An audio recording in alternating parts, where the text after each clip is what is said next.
Bali po mga katrack, sold unit po natin ngayong tanghali. Suso Elf na 4BE1 inline, 14 feet. Ayan, pauwi ka na ng Pangasinan, San Carlos.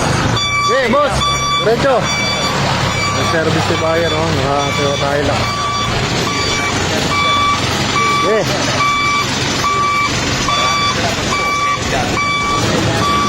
Sir, ingat po kayo. Salamat po. Service nila, oh. Ayan, pauwi na ng Pangasinan, no? Sa mga naghahanap po ng low budget trucks. Oh, salamat po kuya. At tawag lang po kayo kay Rick Trucks, kay Humble. Ayan, maraming salamat po sa tiwala.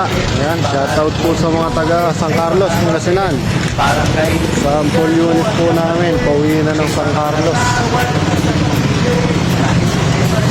So, sa mga nagpapalo, like and share po ng aking page. Ayan, maraming salamat po mga solid followers. Ayan, ingat po kayo sa biyahe. Ayan, maraming salamat po and God bless. Salamat po sa tiwala, Sir Manoy Garcia. Ayan, God bless po.